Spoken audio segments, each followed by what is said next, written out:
পোস্টারটা দেখে যা মনে হচ্ছে ভাই, এই মুভিটা যদি আবু হায়াত ভালো মতো করে ফেলতে পারে ভাই, 100 কোটি কনফার্ম, 100 কোটি কনফার্ম।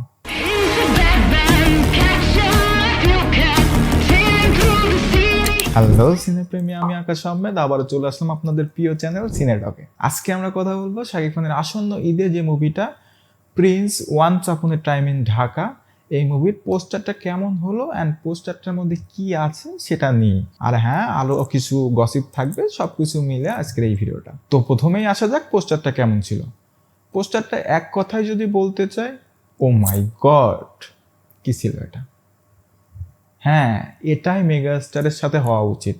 মেগা স্টারের মুভিগুলো এভাবে প্রমোশন হওয়া উচিত অ্যান্ড তার মুভির পোস্টারগুলো এই ধরনের হওয়া উচিত। কিন্তু তারপরেও আমার চাহিদা আরেকটু বেশি ছিল বরবাদের পরে, কারণ বরবাদের পোস্টারটা যেভাবে অ্যানাউন্সমেন্ট পোস্টারটা যেভাবে রিভিল করা হয়েছিল একটা প্রোগ্রামের মাধ্যমে মোশন পোস্টার উন্মোচন করে, সেটা মেবি আরও ভালো হতো, সেভাবে করলেও করতে পারতো।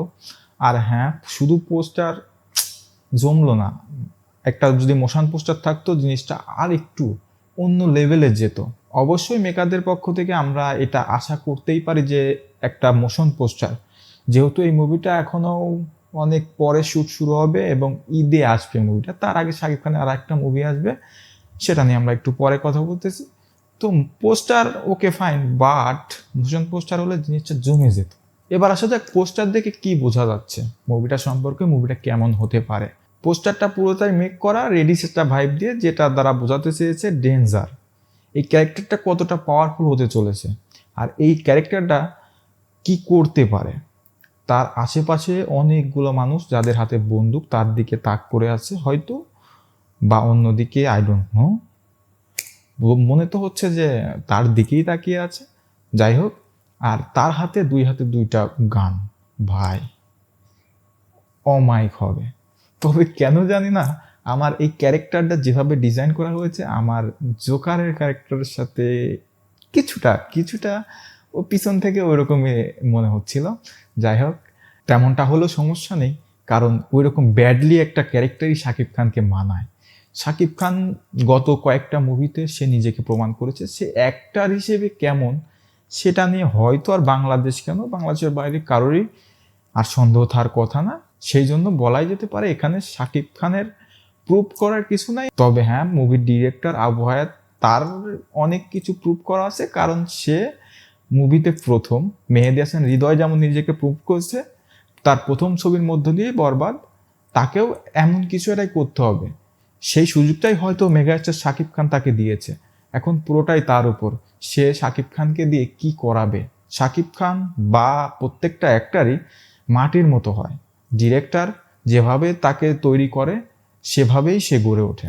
তো এখানে ডিরেক্টরের উপরেই আমরা এখনো ভরসা করতে পারছি না, কারণ সেই প্রথম মুভি করছে, এর আগে তার কোনো মুভি নেই। তবে হ্যাঁ, মেহেদী হাসান হৃদয় যখন ছিল সেও নতুন ছিল, সে যেহেতু এত বড় একটা ইন্ডাস্ট্রি হিট মুভি দিয়েছে, বলতে গেলে এখনো পর্যন্ত যদি শাকিব খানের লাইফের 2.0 ভার্সনে কোনো ভালো মুভি হয়ে থাকে সেটা বরবাদের সবার উপরে থাকবে। যদিও সবগুলো মুভি ভালো, তবে হ্যাঁ বরবাদ সবসময় উপরে থাকবে প্রত্যেকটা মানুষের কাছে, এটা আমার ওপিনিয়ন। তো সেই জায়গা থেকে আবু হায়াত মাহমুদকে বিশ্বাস করা যেতেই পারে, সে ভালো কিছুর জন্যই হয়তো এসেছে, তার মধ্যে সেই পটেনশিয়াল হয়তো আছে।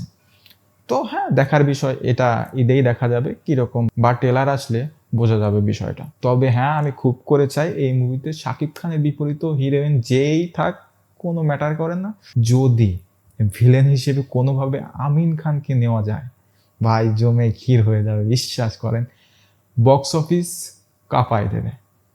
একে তো শাকিব খানের ব্যাডলি লুক, 90s গ্যাংস্টার, তুফানের থেকেও হয়তো মারাত্মক কিছু আসতে চলেছে, তার সাথে যদি আমিন খানের একটা হাড্ডাহাড্ডি লড়াই হয়, জিনিসটা জমে যাবে, একদম জমে যাবে। আমার মনে হয় এইটা নিয়ে সাকিবিয়ানদের একটু কথা বলা উচিত, কারণ আমরা দেখেছি বিগত সময়েও ডিরেক্টররা সাকিবিয়ানদের কথা অনেকটাই রাখার চেষ্টা করে, কারণ শাকিব খানের পূর্ণ করেই তার ফ্যান্স, তার সাকিবিয়ানরা। সেই জায়গা থেকে যদি সাকিবিয়ানরা কথা বলে, হয়তো এই মুভিতে আমিন খানকে দেখা যেতেও পারে। আমার মনে হয় আমিন খান বেস্ট চয়েস হবে এই মুভিতে ভিলেন হিসেবে। পোস্টারটা দেখে যা মনে হচ্ছে ভাই, এই মুভিটা যদি আবু হায়াত ভালো মতো কোনো মতো যদি ভালো করে ফেলতে পারে ভাই 100 কোটি কনফার্ম, 100 কোটি কনফার্ম। আর যদি না পাইরেসি হয়ে যায়, পাইরেসি হয়ে গেলে সব শেষ। তাণ্ডবের কিন্তু পটেনশিয়াল ছিল 100 কোটিতে যাওয়ার, তাণ্ডব কিন্তু বেশ ভালো একটা সিনেমা ছিল, বাট শুধুমাত্র পাইরেসির কারণে তাণ্ডব মুভিটা মাত্র 31 বা সামথিং 40 কোটি মেবি আর্নিং করেছে। এই মুভিটা 100 কোটির ঘরে যাওয়ার পটেনশিয়াল ছিল, শুধুমাত্র এই পাইরেসির শিকার হয়ে মুভিটা ধ্বংস হয়ে গেছে। তো অবশ্যই আবু হায়াত এই বিষয়ে নেক্সট টাইম তার মুভি রিলিজের পরে এই বিষয়ে খেয়াল রাখে যে তার মুভিটা যেন পাইরেসি না হয়, কারণ আমরা দেখতে চাই বাংলা মুভির 100 কোটি করস কালেকশন, যেটা বরবাদ করতে গিয়েও করতে পারেনি। বরবাদও পাইরেসির শিকার হয়েছিল 2 মাস পরে গিয়ে, যে কারণে হয়নি। তো আমরা অবশ্যই চাইবো এবার ঈদে Prince one of A Times এই মুভিটা 100 কোটি করস কালেকশন করুক। এবার আসা যাক শাকিব খানের নিউ মুভি, নেক্সট যে মুভিটা শাকিব খান করতে যাচ্ছে।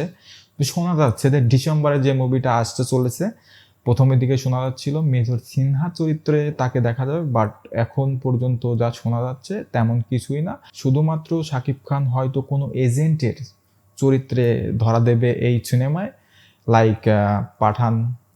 এই মুভিটা বলা হচ্ছে ডিসেম্বরে আসবে, বাট এই মুভির এখনও পর্যন্ত কোনো ধরনের অফিসিয়াল না ম্যানেজমেন্ট হয়নি, না কোনো পোস্টার এসেছে, কোনো ধরনের পাবলিসিটি শুরু করেনি এখনও।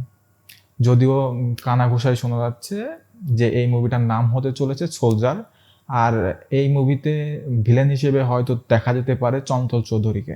যদি হয় জিনিসটা অনেক ভালো হবে, তবে হ্যাঁ পাবলিসিটি ব্যাপারটা মেকারদের মাথায় রাখা উচিত। তারা দিন দিন কেমন জানি হয়ে যাচ্ছে। ডিসেম্বরে যেহেতু মুভিটা রিলিজ হবে, সেহেতু মুভিটা নিয়ে আগে থেকেই পাবলিসিটি করা উচিত ছিল।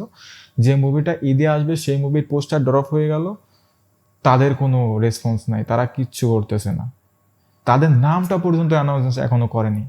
তবে হ্যাঁ শোনা যাচ্ছে এই মুভিতে তানজিল তিশা আছে নায়িকা হিসেবে, তানজিল তিশা, যেটা নিয়ে অনেকেই অনেক বিরূপ দেখাচ্ছে যে না ছোট পর্দার নায়িকা কেন বড় পর্দায় নেওয়া হচ্ছে। এটা আমি ভুলের কিছু দেখছি না, কারণ সবাই ছোট পর্দাতে কাজ করে বড় পর্দাতে একসময় আসার জন্য।